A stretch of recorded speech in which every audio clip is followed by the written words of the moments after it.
পাড়া গ্রামে আল্লাহর ওলি আছে না?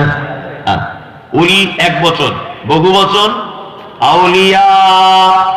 আল্লাহ বলছে ওয়ালা তাত্তাবিউ, একদম আনুগত্য করবে না, মিন দুনিহি, এইটা অর্থাৎ কোরআন এবং মুহাম্মদ সাল্লাল্লাহু আলাইহি ওয়াসাল্লামকে ছাড়া আউলিয়া, ওলিয়া ওলিয়াদের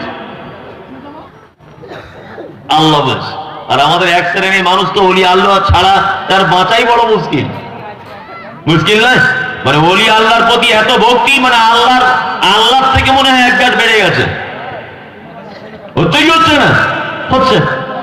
আবার আমাদের মাঝখানে ওলিদের ব্যাখ্যা করা হয়, ও বন্ধুরা, আল্লাহর ওলি হতে গেলে 30 বছর জঙ্গলে বসবাস করতে হয়, বিয়ে করা যাবে না, মাথায় বড় বড় চুল হতে হবে, গোপ বড় বড় হতে হবে, উকুনে ভর্তি। আল্লাহর ওলি যেমন আল্লাহর ওলি অমুক ওলি ছিলেন, 30 বছর অমুক সাগরের পাড়ে বসবাস করতেন, তার ডান পাটা 30 বছর গাছের জায়গায় বাঁধা ছিল, আল্লাহর ওলি। মানে এসব গাঁজা খাওয়া ছাড়া এসব কথা কেউ শুনবে? জি জি জি। তাও তো এক শ্রেণী মানুষ বলছে না রে তাকবীর আল্লাহু আকবার, বলছে না?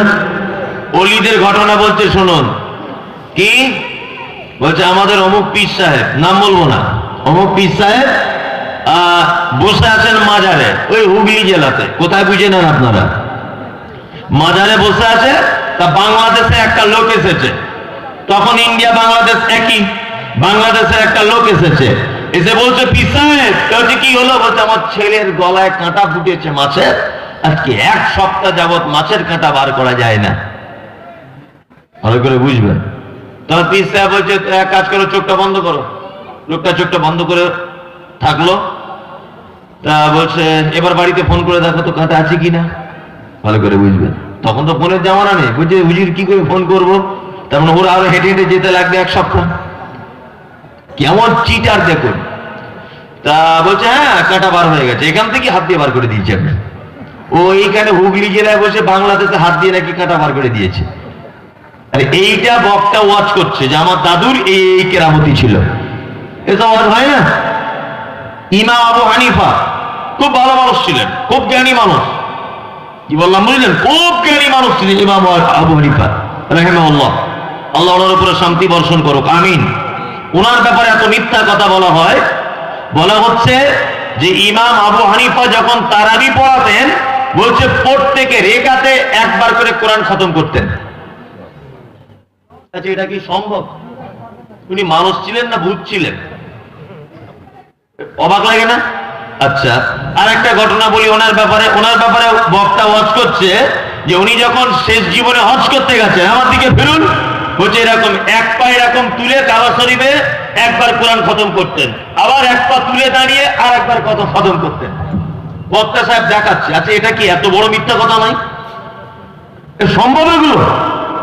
বলছে 90,000 বার আবু হানিফা রাহিমাহুল্লাহ আল্লাহকে স্বপ্ন দেখেছে। এইসব হচ্ছে বক্তব্য। এসব কি বক্তব্য?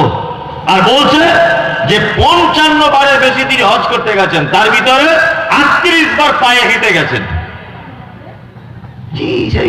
এইসব বক্তব্য আছে না নেই? এগুলো আল্লাহর ওলিদের আমরা বর্ণনা করি না, মায়ের সাথে করি। আল্লাহু আকবার। আচ্ছা এবার আপনাদেরকে জিজ্ঞেস করছি, আল্লাহর ওলি হওয়া সহজ না কঠিন? বলুন তো। একদম জলের মতো, শুধু সহজ না, জলের মতো। আসলে আমাদের ওলির ব্যাপারটা এমন করে বলে দিয়েছে না যে আমাদের আর মাথায় ঢোকে না। ওই বাবা, ওলি হতে গেলে 10 বছর জঙ্গলে থাকতে হবে, বড় বড় গোঁফ হতে হবে, মাথায় উকুন থাকতে হবে, বিয়ে শাদী করা যাবে না, এরকম বলা হয়েছে না? আমি মমতাজুল ইসলাম বলছি, ওলি আপনি আজকে থেকেই শুরু করে দেন। পাড়ার লোকের সঙ্গে ভালো ব্যবহার করুন, 5 ওয়াক্ত নামাজ পড়ুন, রোজা রাখুন, আত্মীয় সম্পর্ক ভাই বোনের সবাই কাল দাওয়াত করে খাওয়ান। যে বুবু যা হয়ে গেছে জমি জায়গা নিয়ে ঝামেলা বাদ দে, সব একই মায়ের পেটের সন্তান, তুইও জমি পেতিস আমিও পেতুম, একটু মন কষাকষি, সবাই যে এক জায়গা হয়ে যায়। আপনি এসব ভালো কাজগুলো করুন। ওলি মানে বন্ধু, ওলি মানে কি বন্ধু। তা আপনি আল্লাহর বন্ধু হতে পারবেন না? আপনি আজকে রাত্রে তাহাজ্জুদ পড়ুন, আল্লাহ আপনাকে ভালোবাসবে না? আপনার সম্পদ আছে, আপনি 1 লাখ টাকা কথা দান করে দেন, আল্লাহ আপনাকে ভালোবাসবে না? আপনিও তো আল্লাহর ওলি। আশ্চর্য ব্যাপার। আচ্ছা, এবার আপনাদেরকে একটা কথা বলি, আমি গল্পের মতো করে বলছি, আমি জানি আমার বক্তব্য খুব ভালো লাগছে না, তারপরে একটু কষ্ট করে শুনুন। এক, আচ্ছা, সারা পৃথিবীর সব থেকে দামি লোক নাম কি? হযরত মুহাম্মদ। বলুন সবাই, মুখটা খুলে নবীর নামটা বলুন, মুহাম্মদ সাল্লাল্লাহু আলাইহি সাল্লাম। আচ্ছা, সাল্লাল্লাহু আলাইহি সাল্লাম যেটা বললাম, এর বাংলা মানেটা কি? মানে কোথায় আমি এলাম আর কি, এরাম গিরাম আমি জীবনেও দেখিনি। সাল্লাল্লাহু আলাইহি সাল্লামের বাংলা জানেন না? আল্লাহ তুমি তার উপরে শান্তি বর্ষণ করো, এটা। তাহলে নবীজি সারা পৃথিবীর সব থেকে দামি লোক না নরমাল লোক? দামি লোক। এই দামি লোকের জন্য নামটা শুনে এখানে বসে আছে একজন সুদখোর। এখানে তো সবাই ফেরেশতা না, কিছু মাতালও থাকতে পারে, চোরও থাকতে পারে। তাহলে সেই চোরটা পৃথিবীর সব থেকে দামি লোকের জন্য বলছে আল্লাহ তোমার উপরে শান্তি বর্ষণ করুক। তাহলে চোর নবীর কাছে দোয়া চাইলো না নবীর জন্য দোয়া করলো? কোনটা? দোয়া করলো। আচ্ছা, নবীর পরে পৃথিবীর দ্বিতীয় সব থেকে দামি মানুষকে? রাইট, আবু বকর সিদ্দিক রাদিয়াল্লাহু তাআলা আনহু। আবু বকর, তাই না? আবু বকর কেমন দামি! আল্লাহু আকবার। সত্যি এগুলো মানে অবাক হয়ে যায়। এইসব হাদিসগুলো যখন চোখে পড়ে যায় মানে বিশ্ব অভিভূত হয়। আল্লাহ নবী সাল্লাল্লাহু আলাইহি ওয়াসাল্লাম বলছেন যে পৃথিবীতে যদি আমি অন্তরস্থল থেকে কোনো মানুষকে যদি বন্ধু রূপে মানতাম, তাহলে আমি আর কাউকে বন্ধু করতাম না, আমি বন্ধু করতাম আবু বকরকে। আবু বকরকে আমি বন্ধু করতাম। আল্লাহু আকবার। আবু বকর দ্বিতীয় মানুষ। নাম শুনলে কি বলি? রাদিয়াল্লাহু তাআলা আনহু। বাংলা মানে আল্লাহ তুমি তার উপর খুশি হও, তুমি তার উপর রাজি হও, তাই তো? তাহলে আবু বকরের জন্য দোয়া করলাম না তার কাছে দোয়া চাইলাম? দোয়া করলাম। ওমর একই, উসমান একই, আলী একই, আবু হুরায়রা একই, আব্দুর রহমান ইবনে আউফ একই, সাদ ইবনে আবি ওয়াক্কাস একই, আবু তালহা একই, মুসাব বিন উমাইর একই। সব সাহাবীদের নাম শুনলাম না বলি না? রাদিয়াল্লাহু তাআলা আনহু বলি। তার মানে আমাদের মতো গুনাহগার, আমাদের মতো পাপী, আমাদের মতো মাতাল সুদখোর দোয়া করছে কাদের জন্য? মুহাম্মদ সাল্লাল্লাহু আলাইহি ওয়াসাল্লাম এবং ওনার আশ্চর্য আশ্চর্য সাহাবীদের জন্য, তাই না? এবার আপনাকে আরেকটা কথা বলছি। এক, আমাদের পশ্চিম বাংলায় যত আল্লাহর ওলি আছে বা ছিল, সব আল্লাহর ওলিদের ঈমানগুলোকে একটা পাল্লায় তোলা হলো, বুঝবেন। আর একটা পাল্লাতে হযরত আবু বকরের ঈমানটা চাপানো হলো। বলুন তো বুজুর্গিতে কার ঈমানটা ভারী হবে? আবু বকর। আপনার তো বুদ্ধি বেশ ভালো, চমৎকার বুদ্ধি। এবার আর একটা কথা বলি, আমাদের যত পীর ওলি আউলিয়া, বড় পীর, মেজ পীর, ছোট পীর, লম্বা বেটে ন্যাংটো কাপড়ওয়ালা, সব যত পীর আছে সব পীরগুলোকে এই জায়গাটায় চাপালাম। আবু বকর, ওমর, উসমান, আলী, আব্দুর রহমান ইবনে আউফ, আবু হুরায়রা, যত সাহাবী, সব সাহাবীদেরকে পীর সাহেবদের সাথেই চাপালাম। এইবার আমি চাপালাম এদিকে মুহাম্মদ সাল্লাল্লাহু আলাইহি ওয়াসাল্লামকে। বলুন ইমানদারিতে বুজুর্গিতে কার পাল্লা ভারী হবে? মুহাম্মদ, জোরে বলুন, সাল্লাল্লাহু আলাইহি ওয়াসাল্লাম। এইবার আপনারা তো এতক্ষণ পরে বললেন যে তার মানে সব পীর ওলি আউলিয়াদের থেকে আবু বকরের ঈমান বেশি হবে। তাহলে এবার আপনারা বিচারটা করুন। ওলি আউলিয়া, আমরা পীর ফকির যাদের বলি আমাদের দেশে থাকে, এদের মাজারে গিয়ে দোয়া চাওয়া জায়েজ না না জায়েজ? আপনি ফতোয়া দেন। হারাম। এদের কবরে যদি চাওয়া জায়েজ হতো, তাহলে আবু বকরের কবর আছে মদিনাতে, সেখানে চাওয়া জায়েজ হতো। আবু বকরের জন্য আমরা দোয়া করি, আর এ কোথায় 4 নম্বর কোয়ালিটির পীর।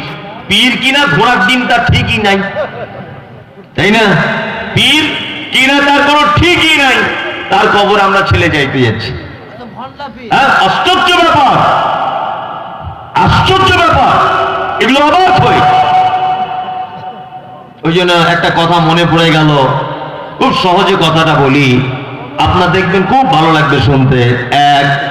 একজন পীর সাহেব বাড়িতে একটা খাদেম রেখেছে। খাদেম ওই চামচা, যারা আর কি গোদা বাংলায় চামচা, তা পীর সাহেবের ওই চামচার সঙ্গে একটু ঝামেলা ঝগড়া হয়েছে বলে পীর সাহেব ওর চামচাকে বলছে তুই বাড়ি চলে যা, তোকে আর রাখবো না। চামচা তখন বলছে হুজুর আপনি যদি আমায় তাড়িয়ে দেন কি করে খাবো? তো বলছে এক কাজ করো, আমার ওই গাধা আছে 4-5টা, একটা গাধা নিয়ে যা, বাড়ি গিয়ে ওই ভাড়াটা খাটবি, মালটাল ববি আর খাবি যা। তো ও গিয়ে মালটাল বইছে গাধায় করে, যা 100-200 হচ্ছে, খাচ্ছে। একদিন হঠাৎ গাধা মারা গেল। হঠাৎ ও খুব কাঁদছে আর মনে মনে ভাবছে কি করা যায়, ইনকামের রাস্তা তো শেষ। ও তখন মনে মনে ভাবছে যে রাতের বেলা রাস্তার ধারে একটা মাজার করে দেবো। নিয়ে গাধাটাকে শুইয়ে দিল কবরের ভিতর, উপরে চাদর চড়িয়ে দিল, আর বড় করে আরবিতে লিখে দিল গাধা শাহ রহমতুল্লাহ আলাই। রাতারাতি পীরের মাজার। আগের যে পীর ও যার কাছে থাকতো ওর কাছের থেকে এর কাস্টমার বেশি হচ্ছে, মানে আশ্চর্য পীর তো, রাতারাত্রি পীর। আর ওর প্রথম পীরের কাস্টমার কমে গেছে। ও একদিন গুটি গুটি গুটি গুটি পায়ে এর কাছে এসে বলছে, আরে চামচা তুই কি করে হিসাব করলি, সত্যি কথা বলতো। তো যে কেন, আপনি যে গাধাটা দিয়েছিলেন কি করুন, মরে গিয়েছিল, ফেলে না দিয়ে মাজার করে দিয়েছি, আর যে ধান্দা খুলিয়েছি সাংঘাতিক মাল পড়ছে টাকা। তখন ওই পীরটা বলছে, আরে পাগল, তোকে যে গাধাটা দিয়েছি ওই গাধার মায়ের মাজার আমার বাড়িতে আছে। কি বুঝলেন? কিছু বুঝলেন? তার মানে দুজনাই চিটিং, দুজনাই চিটার। আল্লাহু আকবার। এই তো আমাদের সমাজের অবস্থা। আচ্ছা আমি বলছি, একটা পীর কত জায়গায় মরে? এক জায়গায় মরে, মাজার এক জায়গায়। কথা কলকাতা, আমি অ্যাড্রেস গুলো দিচ্ছি, যারা কলকাতা যাবেন, এখানে গাড়ির ড্রাইভার আছেন কেউ? আছেন? আসেন দমদম এয়ারপোর্ট, তারপরে মধ্যমগ্রাম আর বারাসাত, এর মাঝখানে বাম দিকে তাকাতে তাকাতে আসবেন, দেখবেন রাস্তার ধারে একটা মাজার আছে, তার নাম একদিল শাহ। দেখেছেন? একদিল শাহ, রাস্তার উপরে মাজার। ওই একদিল শাহ মাজার, ওখান থেকে আবার কাজীপাড়া বলে একটা জায়গা আছে বারাসাতে, ওখানে একটা একদিল শাহ মাজার, ভালো করে বুঝবেন। ওখান থেকে আপনি চলে যান হাড়োয়াতে, ওইখানে দেখবেন ওই উত্তর 24 পরগনাতে হাড়োয়াতেও আছে একদিল শাহ মাজার। বলছি একটা পীর মরে কত জায়গায়, ভাবতেও অবাক লাগে। অবাক লাগে না? বলছি মাজার যদি হয় এক জায়গায় হবে, কত জায়গায় মরে।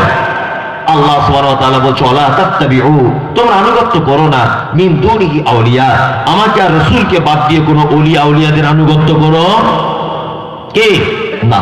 তার মানে কারো কথা চলা মানা যাবে না। কোন হুজুর কি বললো, কোন খেজুর কি বললো চলবে না। হাদিস এবং কোরআন কি বললো, এটা আমাদের সব থেকে বড়